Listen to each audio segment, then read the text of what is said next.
West বেঙ্গলের candidate তোমাদের জন্য একটা অনেক বড় সুখবর। ওয়েস্ট বেঙ্গল গভর্নমেন্ট থেকে 8,000+ ভ্যাকেন্সির উপরে একটা নতুন ফর্ম ফিল আপ শুরু হয়ে গেছে। West Bengal school service commission তরফ থেকে গ্রুপ সি আর গ্রুপ ডি ভ্যাকেন্সি বার করা হয়েছে। এবার এই ফর্ম কারা ভরতে পারবে, মেল ফিমেল, এডুকেশনাল কোয়ালিফিকেশান কত চেয়েছে, চালান কত চেয়েছে, সমস্ত ডিটেলস আজকের এই ভিডিওর মাধ্যমে তোমাদের খুব ভালোভাবে বুঝিয়ে দেব।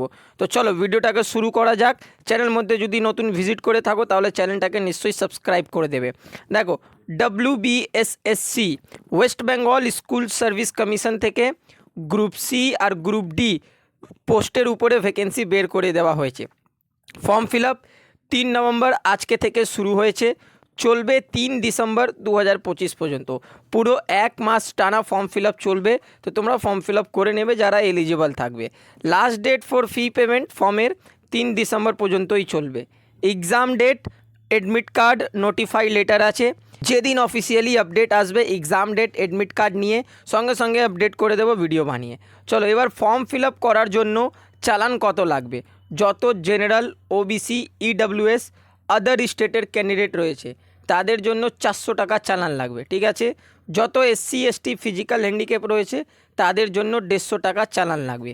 এবার একটা কথা বলে দিই, যদি তোমরা আদার স্টেটের SC ST ফিজিক্যাল হ্যান্ডিক্যাপ যদি হয়ে থাকো, Jharkhand, UP, Bihar, other state থেকে, তাও তোমাদের 400 টাকাই লাগবে। কেন এখানে আদার স্টেট লিখে দেওয়া হয়েছে।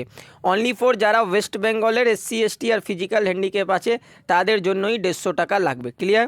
চলো এবার এজ লিমিট আর ভ্যাকেন্সির উপরে আমরা কথা বলে নিই। এজ লিমিট 1 জানুয়ারি 2025 পর্যন্ত কাউন্ট হবে। জেনারেল কাস্ট 18 থেকে 40 পর্যন্ত এজ দেওয়া রয়েছে। SC ST যদি থাকো 18 থেকে 45, ওবিসি যদি থাকো 18 থেকে 43, ঠিক আছে।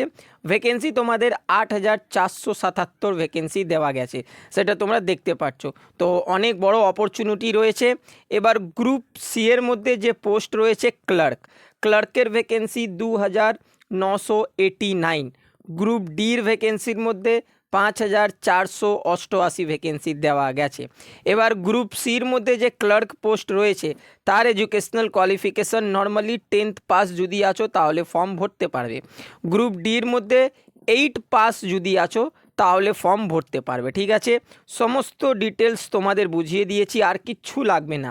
গ্রুপ সি ভরতে গেলে 10th পাস, গ্রুপ ডি ভরতে গেলে 8 পাস, তাছাড়া আর কিচ্ছু লাগবে না। ওকে, সিলেকশন প্রসিডিওর, তোমাদের একটা লিখিত পরীক্ষা হবে, রিটেন এক্সাম। ওটা যদি পাস করে যাও তাহলে ইন্টারভিউ হবে। ইন্টারভিউ পাস করে গেলে ডকুমেন্ট ভেরিফিকেশান, তারপর মেডিকেল, তারপর জয়নিং। ওকে, চলো আশা করছি খুব ভালোভাবে ভিডিওটা বুঝে নিয়েছো।